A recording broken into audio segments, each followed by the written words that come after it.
con il coro delle cicale che ci fa da sottofondo. Ben trovati da Alessandro Bonfanti dal parco dell'Isonzo, zona Campagnuzza, Sant'Andrea, Gorizia. Anche oggi Isonzo News nella versione estiva con delle novità molto interessanti. La prima è una curiosità: abbiamo fatto Telefriuli che si intervista Telefriuli, ovvero domenica scorsa c'era il campanile in piazza Vittoria a Gorizia, il campanile della domenica, e noi siamo andati a intervistare l'intervistatore. Abbiamo intervistato Daniele Paroni, che ben volentieri si è messo dall'altra parte della telecamera e abbiamo fatto, ci ha detto anche qualcosina su Gorizia, perché lui è legato in particolar modo a Gorizia e capirete il perché. Poi abbiamo anche intervistato l'assessore Fabrizio Oreti. Altro titolo molto interessante: siamo andati al punto informativo chiamato KIT, ma diciamo quello che è l'ufficio dentro la stazione della Transalpina, che dà informazioni sia per gli italiani che per gli sloveni. Insomma, è un punto informativo, turistico e anche culturale di quello che succede sul confine nell'ambito del GECT, ma non solo. Quindi di conseguenza abbiamo parlato con Nicola Montemorra, che è uno delle persone che si adoperano per dare informazioni ai turisti, ma anche alle persone locali, di quello che succede in the borderline, sul confine che non c'è naturalmente, però che si adopera per dare informazioni per quello che succede sia in Italia che in Slovenia. È un punto situato dentro la stazione della Transalpina che ancora molti locali presumo non conoscano. Volete avere informazioni su Gorizia, su Nova Gorizia, sulle zone adiacenti? Andate alla Transalpina, andate dentro la stazione e lì trovate il punto informativo dove trovate Nicola e Cristina. Per quanto riguarda la seconda parte, invece, siamo andati in uno dei simboli nascosti di Gorizia, ovvero la chiesa dell'Immacolata, quella chiesetta che è sempre chiusa in via Garibaldi. Venendo dal corso si fa un centinaio di metri sulla sinistra. Di solito questa chiesetta è sempre chiusa. Abbiamo scoperto, l'abbiamo già fatto, ma abbiamo scoperto che l'Associazione Templari Cattolici d'Italia la tiene aperta ogni venerdì tardo pomeriggio, in estivo dalle 17 alle 21, invernale 18-20 o una cosa del genere. Quindi se avete occasione passate per Gorizia, passate a vedere questa chiesetta che è sempre chiusa per problemi di personale, e i Templari Cattolici d'Italia si sono offerti e la tengono aperta tutti i venerdì. Partiamo adesso con l'intervista a Daniele Paroni e Fabrizio Oreti al campanile, insomma Telefriuli che si intervista Telefriuli.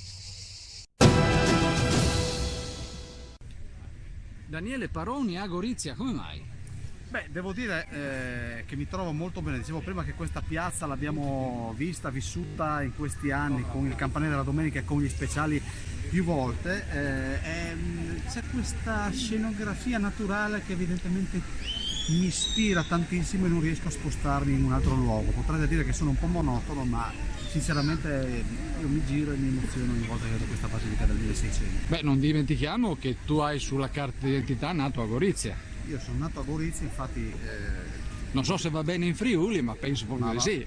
Va benissimo. Tra l'altro sono alla ricerca del mio estratto di nascita perché vorrei incorniciarlo. È una città che è progredita, però io la riconosco ancora. Ci sono dei posti dove andiamo che a distanza di pochi anni si trasformano anche in negativo. Però tornando a noi, oggi siamo a raccontare il premio Amidei e la comunità ebraica con la sua sinagoga, Casa Ascoli, e quindi devo dirvi sempre qualcosa da raccontare. Diciamo che Gorizia è buona per ogni stagione, con il buon Oreti, l'assessore alla cultura, e saluto ovviamente Patrizia Artico, che stimolano e supportano la causa di Telefriuli. Diciamo che ogni volta che veniamo qua raccontiamo qualcosa di nuovo, perché lo ricordava Ziberni in un'intervista che abbiamo realizzato nei giorni scorsi: 2000 eventi in un anno, quindi veramente non c'è da annoiarsi.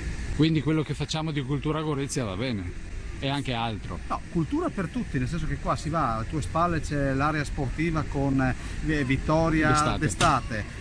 Qua veramente nessuno viene lasciato in parte, vengono considerate tutte le fasce, dai più piccoli ai più grandi, quindi è bello lavorare da queste parti.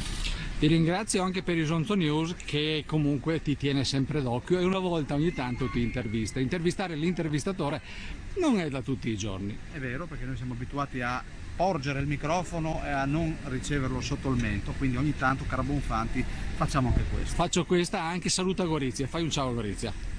Un saluto a Gorizia e goriziani, arrivederci.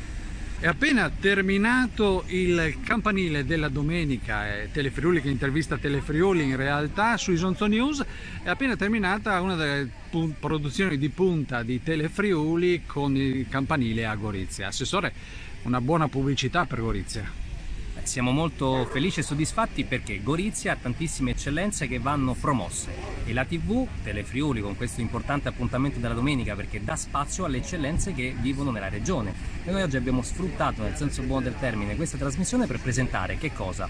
Una Gorizia legata alla cultura, alla storia, all'enogastronomia, sono tutte eccellenze che noi possiamo vantare in questa città che tutto il territorio regionale deve conoscere, pertanto è un buon viatico per dire venite a Gorizia da Pordenone, Trieste e Udine perché abbiamo qualcosa, anzi abbiamo tanto da dire in questi settori. Grazie ai colleghi tecnici che faccio sempre molto volentieri questa menzione. Sì, noi reggiamo il microfono ma senza di loro non andremo in onda, quindi evviva il lavoro di squadra. Un saluto al buon Alessandro Bonfanti che si sta riprendendo, è in allestimento la puntata di Isonzo News. Io prendiamo tutti assieme, cin cin con il... adesso vado un attimo dal signor che cosa vuol dire salute, immagino? Alla vita, alla vita. Leheim. Leheim, alla vita. Cin cin Leheim. Ho pronunciato? Perfetto. Buona domenica, arrivederci.